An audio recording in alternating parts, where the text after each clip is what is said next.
Hey guys, my name is Jay, and this is an installation guide and review of the Orange ModWorks Stage 2 Solid Unleashed kit for the Retaliator. I'm just going to dive right in and do a review of everything that's in the box, step-by-step instructions on how to install it, and review of it firing. So yeah. Alright guys, so the first thing you need is a Retaliator. Mine is splatter painted. I did all the silver detailing by hand, and then I used a toothbrush to splatter on the red. This has held up pretty darn well, in my opinion. This is at least 3 base coats of ultra flat camouflage black from Rust-Oleum, and at least 3 coats of clear coat. So, but anyways, moving on. I'm going to open up this box really quick and just marvel at how they have set up this kind of box of stuff, and by kind of I mean it's a box of stuff. Anyways, so I'm really impressed with this, and I love the foam padding of everything. And funnily enough, they gave me a metal trigger for this one, but I already have a metal trigger, so I mean this will kind of chillax somewhere else. I'm really bummed I didn't get the metal trigger for the strong arm. Check out the, if you guys want to check out my installation guide and review of the strong arm solid kit, you can click the link right over here. I'm going to put it like over my strong arm, right there. Or check out the description below. But anyways, looking at the bolt sled, this is really sturdy. I'm really impressed. This is not going to be breaking anytime soon, knock on wood. Wow. I love the black. The black is really cool. It's really kind of got that badass feel to it. The plunger head is different, and I find this very interesting. I guess it must be Orange ModWorks' own design, and I'll do a side-by-side kind of comparison with the stock plunger head, and I will show you how mine has been utterly beaten to shreds. And this is your miscellaneous parts stuff, and I got more silicone grease, which makes me very happy. And then this is the back end of the breech, which is really sturdy and really nice, and doesn't appear to be tapered at all. The stock one kind of tapers in a little bit at the back of it, which is nice. It's just a straight shot down. And I'm going to be receiving the sealed breech for this at some point whenever they decide to come out with it, and I will be doing a separate review of that. And when that comes out, I will put a link to the review here. You can check that out. I'll put an annotation as well as something in the description. But for now, this looks really neat, and I'm really excited to see how it functions. It's about time my awesome looking Retaliator got some awesome internals. So I'm going to go ahead and open up the Retaliator and just show you how to install everything. Alright guys, so this is the internals with the Stage 1 kit. So the metal trigger catch, double strength trigger catch spring, and double strength mainspring. As well as the reinforcement plate in the back. I'm going to take out the mainspring for now, and I'll actually just remove everything for the moment. Make sure to not lose your double strength catch spring. Just to give you a little look at how beat up this stock breech kind of is. The paint on the inside has really worn off on it a little bit, so that was my mistake. I kept everything nice and greased up though, and that has, maintained some of it. Now this is what I really wanted to show you though, and I'm going to actually focus it in a little bit on this. Give me a sec. Pardon me for the noise, guys. This is what happened to my plunger head. And I've tried multiple times to super glue it back into place, and as you can see, it kind of bit the dust. So I have the air restrictor removed on mine, and as you can see, that's kind of what happened to it. I'm going to refocus. I'm going to go step by step now and tell you what you need to do. First things first, you are going to need this piece. I've taken all of the locks out of this Retaliator, so no clip lock and no trigger lock. The only lock is the forward prime lock, which is this mechanism right in here. And you're going to need to remove the 2 screws and re-screw in the mechanism into this one. So I'm going to do that in a few minutes, but first what you want to do is you want to take everything out of, well, not everything, but you want to take out a few of the things from your little bag of goodies. Not bag, but your little packet of goodies. And I'm going to snag this little O-ring first and just apply that directly to the back of the breech. And that serves as the seal for the plunger tube. You are going to need the stock plunger tube, and mine is a little beat up looking, but it should still function just fine. And it actually fits in much easier to the plunger tube. The plunger head can easily pass through without, and that was part of the reason mine had broken. Is not just the general use, it was also because of me trying to remove it from the plunger tube multiple times, and the plunger tube being set up the way it is kind of made things difficult. I'm going to retrieve the Orange Modworks stickers as they will be going on my wall. I've made it a mission of mine to try and cover my wall with as many Orange Modworks stickers as possible, and other just Nerf related stickers. I have a Polalu sticker up there for the RM2 solar robotic motors.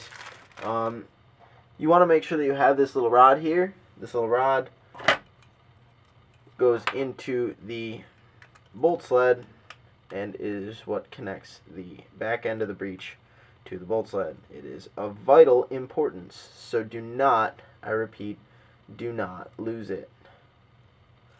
It is also very difficult to put in, so don't be afraid to use a table. Ta-da! So next, what you want to do is you want to remove the forward prime lock from the stock bolt sled, excuse me. And there are 2 little tiny Phillips head screws and a rather strong, well, it's kind of strong. It's an important spring that you don't want to lose. And then this plastic piece right here, which is a little scuffed up on mine. You then take your Orange Modworks breech. Sorry for the refocusing, guys.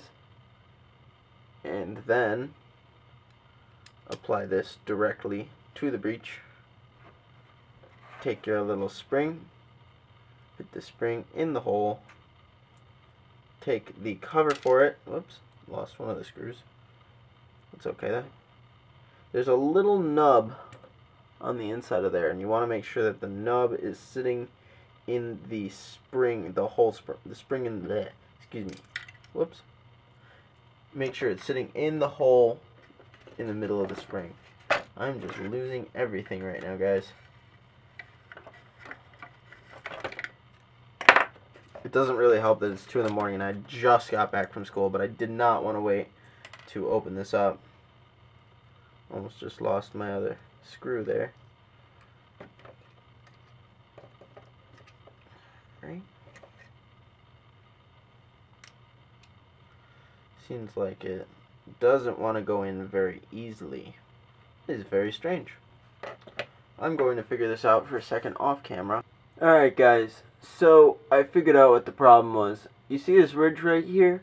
This ridge is actually colliding with the bolt sled, and it is not fitting perfectly as it should, and it is putting pressure on the actual moving part inside that locks. And so I'm going to have to Dremel this down a little bit. So that's what I'm going to do off camera, and hopefully that'll work and get everything squared away.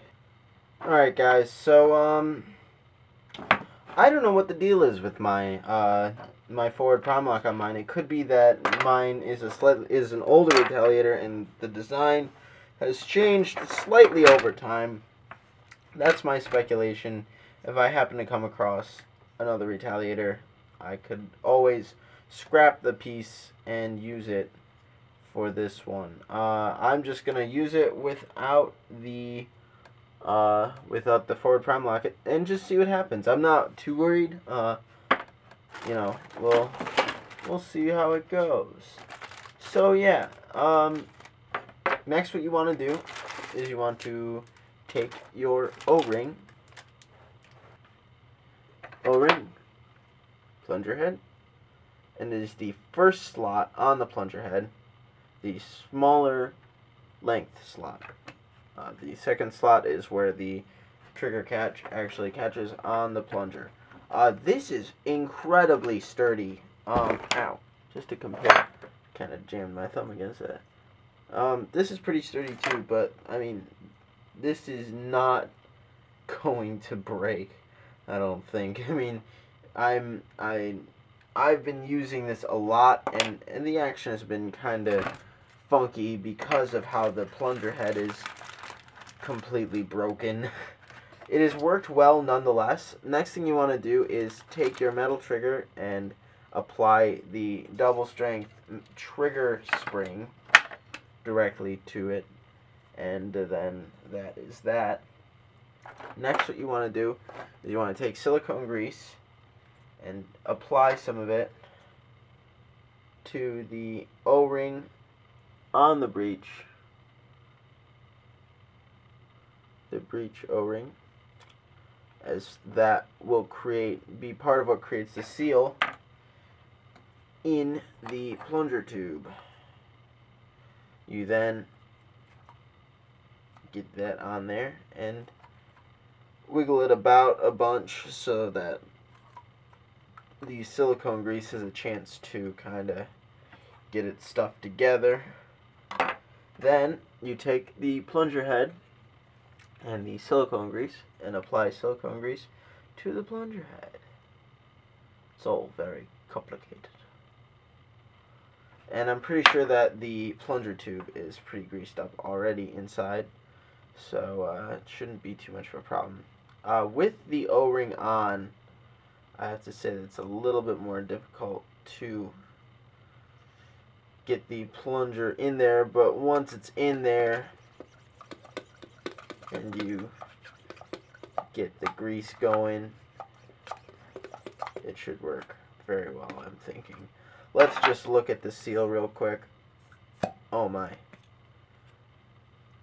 That is a darn near perfect seal. So the airflow is going to be very good. So that is a good sign. Next, you move the slide the slide prime back so that the nub on it interacts with the bolt sled directly. You put the plunger tube into its guide rails, move the slide prime forward, push the plunger rod in as much as possible, because this will just make everything easier, excuse me.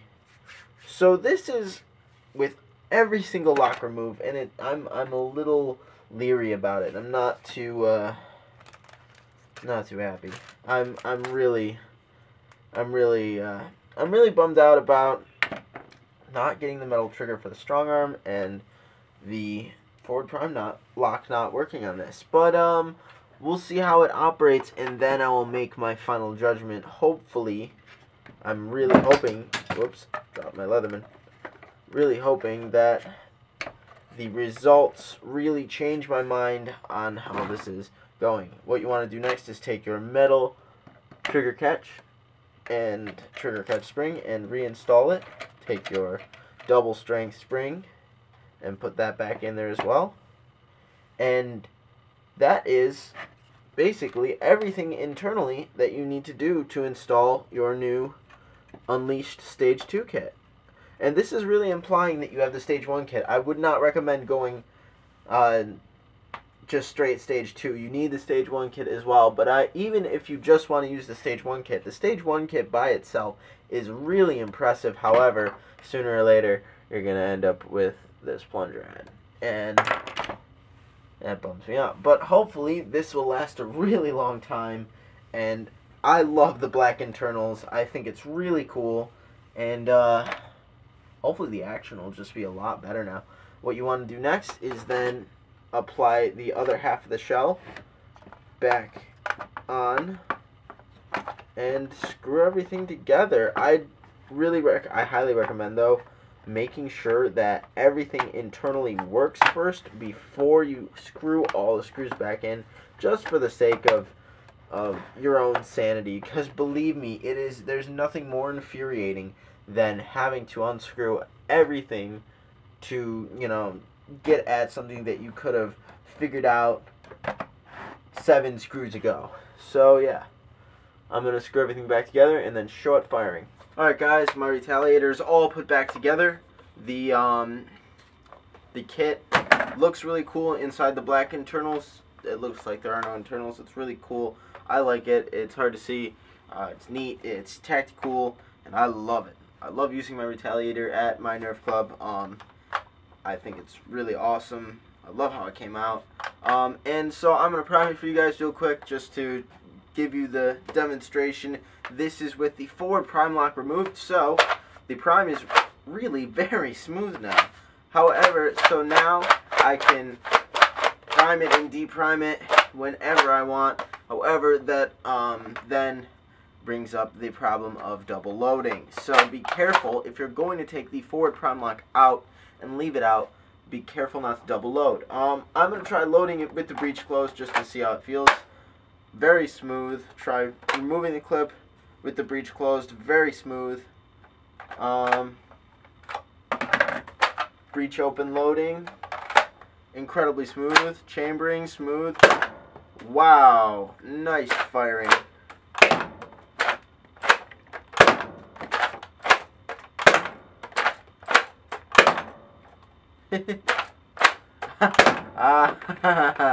I like this. I like this a lot.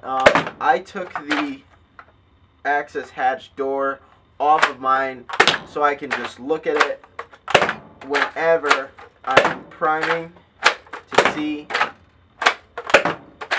Oh, the chambering is just incredibly smooth. I'm blown away. I am really super impressed. I'm actually not too worried about the forward prime anymore. I'm really excited. Wow. Holy crap, Orange ModWorks. You guys have really outdone yourself with this. I highly recommend this. This is sturdy. It's not going to break easily. It feels nice. It's got some weight to it now with the metal components. I love the feel of the metal trigger. Absolutely love it. Which is why I was so bummed that I didn't get it with the strong arm. But my God, I'm really, holy crap. The one thing now is that you probably, let me see if, what happens. Actually, it chambers the darts so smoothly that it's super easy to muzzle load them. So if you're playing games with black powder rules, I don't know if you guys know what black powder rules are. Basically, it's muzzle load all your darts. So it drastically decreases your rate of fire, but it makes for very interesting games. And the Retaliator is one of the masters of those games because it is powerful, but you can still front load it. I'm really blown away by how nice this works. I'm really happy. Let me just snag a few more darts here. My only quip was really installing the forward prime lock, which, I mean, honestly, you don't really need. I'm gonna shoot myself in the arm just to see. Yeah, that hurts a little bit. Yeah, it's leaving a little bit of a welt. It's welting pretty fast. Wow, I'm really blown away. I'm really happy with this. I cannot wait to get the sealed breech for this. I cannot wait. Oh my god. But anyways, guys, thanks for watching. If you like what you see, please subscribe so I can continue to make videos. I can't talk tonight. I just got home from school. It was a lot of driving, and I'm pretty tired, but I really wanted to get to this. If you like what you see, please subscribe. If you want to check out the strong arm tutorial, the installation tutorial and review, you can click a link right here or in the description below. Check out my Facebook page for updates and pictures and just random stuff that I like to say on Facebook. So yeah, remember guys, mount at your own risk. Mounting can potentially damage the internals of the gun and shorten the lifespan of the blaster. However, if you get this kit, I'm willing to bet that your internals will last so much longer now. Especially, you know, you use the metal components. The metal components will never fail. The spring, the upgraded spring, will drastically improve range and usability on the Nerf battlefield. These high quality parts are machined so well, and I'm just really super impressed with just how smooth everything is. Oh, just the action is going to be so smooth using it, and it's just, as long as you don't continuously dry fire your blaster, guys, you'll have no problem. There is no air restrictor. There's nothing inside here. It's just a straight shot from the edge of the barrel to the back of the breech, so, which is what you want. You don't, I mean, I took the air restrictor out of mine, which is another reason probably why the plunger head ended up like this. But, I mean, increased performance has its drawbacks. So yeah, guys, I'm really excited. I'm really happy with that. I'm blown away. So yeah, guys, thanks for watching. I'll see you guys later.